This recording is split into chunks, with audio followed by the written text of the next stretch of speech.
Ooh! Did I scare you? Yeah, I probably did, huh? If you're one of the, I don't know, like 8 subscribers I've had, then either you forgot you were subscribed to me, or you completely let YouTube. Anyways, I am making a brand new LEGO Transformers review purely out of my own interest because I wanted to document the transformation on this guy, just in case, in just in case that if some point in my life I end up with a 3D printer or access to a 3D printer, I can remake him as like a proper transformer rather than just out of bricks. Anyways, this is Lego Transformers Scaroglph. Well, not Scaroglph, Scaroglph. And it's really, the second half of his name is really only because of this piece that I got from a subscription service called Booster Bricks. Sadly, not sponsored. I just think it looks nice, and I think it works very well because blue is kind of an underrated color scheme. Like pure blue, like what pure blue transformers are out there? Like Blur, Highbrow, Thundercracker. So you have a few, but I don't feel like there are any like quite to this color scheme. You know. Anyways, this is a figure I just made because I've been thinking a lot about insect transformers and how it's actually not as many as you think, aside from like the Insecticons and some Beast Wars characters. So this is my attempt at just having some form of insectoid representation outside of those groups, especially since the Beast Wars guys don't have modern day figures. Speaking of which, uh, he just broke.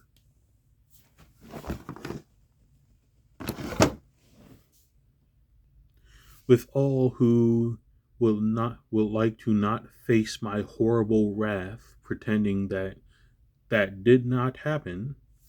Speaking of modern day figures, here he is with one I figure is the most basic modern day deluxe, which is, the Earthrise Prowl mold. As you can see, he's sort of maybe Scout Clashish, something like that. Definitely not tall enough to be deluxe, but definitely not small enough to necessarily be a Legends class. However, he does have articulation comparable to a lot of Legends classes, something that I always strive for in my modern day Lego Transformers is a good amount of posability, and that's exactly what I got here. He has a head swivel. It's more of just a forehead swivel. You know, originally this was just a 1x1 square, but it's easier to tell what direction he's looking when it's when it's a 2x1. I didn't want to make it a full plate because I feel like that would have been a bit boring. So this jumper plate helps make it a little bit more interesting. You can look all the way up. He can't really look down that much. He has universal shoulders because they're on ball joints. He has universal elbows, even though the joint in this elbow is cracked. That's the price to pay with a lot of these moving Lego parts, at least in my experience. He does have waist swivel, a full 360 at that, and a little bunny tail, or something more inappropriate. Anyways, he has universal hips to go along with that, and he has a full 90-degree knee bend.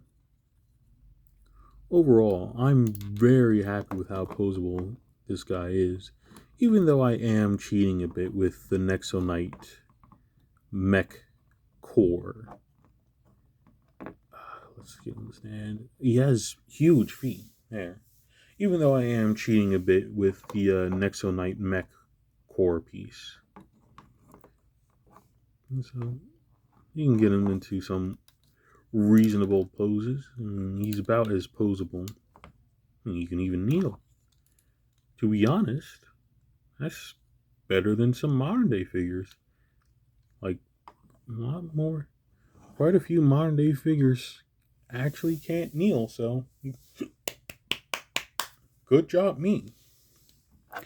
Anyways, let's get into the real meat and potatoes of this video, because like I said, I'm mainly making this video just to document the transformation because I think it's really cool. I think the design is cool.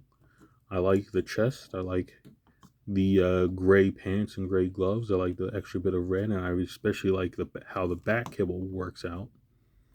But I mainly really like, well, I really like the back kibble too, but I mainly like a particular part of the transformation. To start said transformation, turn the head all the way around 180 and flip it up. Flip the chest down.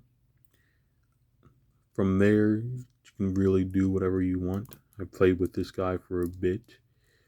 I like to fold out the back kibble like that, and then flip up the back kibble on this hinge. This is the part I'm talking about that I really like. Flip it up on that hinge. You can also flip this back, and then flip it up on that hinge, and that fills that in. That's very satisfying, you know? Like, I'm not alone in thinking that's really cool, and I'm a super genius for thinking of that. Yeah. Anyways, take the arms, flip them around, and just kind of get them straightened out. Flip around, kind of get them straightened out. I'm not sure if you can really see that. I'm not really doing it through the camera. I'm mostly just looking at it in real life. But from there, you kind of fold the arms, and you can kind of start to see what this is forming, especially if you... I already mentioned that I made this because I really like bugs, and I think bugs are cool. Yeah, I think I did, and you probably, and also his name gives it away. There's no need to be so secretive. He turned into a maybe not a scarab. You can do whatever you want with those legs there. Maybe not a scarab, but a scaraby, stag beetle-y thing. Anyways, use of that 90-degree knee bend. Fold the leg around. Second verse, same as the first. From here, you would just kind of straighten everything out to your liking. And there you have his alt mode, which I do really like. I think it's cute. It's maybe not... It's buggy enough. It looks also sort of froggish. I think just because this leg here doesn't really get much time in the spotlight, because it's just kind of growing out of this other leg. I could improve upon that, but I like it how it is. The back legs are also a bit thick, just because of how big the feet are, and the head is right there, but it's Lego. The head being right there doesn't really matter. Overall, though, I do like the look. The hieroglyph forehead does come together. Like, aside from that transformation bit, I do like how that kind of cleans everything up. I do like the eyes too. This is the same sort of eye design I had used for a pretender. For the pretender I used to make this guy. Poseability in this mode is not that much, but it is there. The ball joints, universal hips are still there from robot mode. The forelegs can move up and down, and the mid legs can also move up and down. And then the mandibles can actually open and close. So you can get something if you really wanted to. Anyways, I guess the last thing to do really is a quick size comparison for Prowl, still in his robot mode because I don't feel like transforming him. And he's actually about the same size, I guess, just because of the how the thorax is. Anyways, I'm glad that if you're watching this, I could show you this. I do enjoy partaking in the human activity of socialization. So if you have any thoughts, feel free to share them in the comments. If you have any negative opinions, feel free to write them on a piece of paper and throw them in the garbage. Goodbye.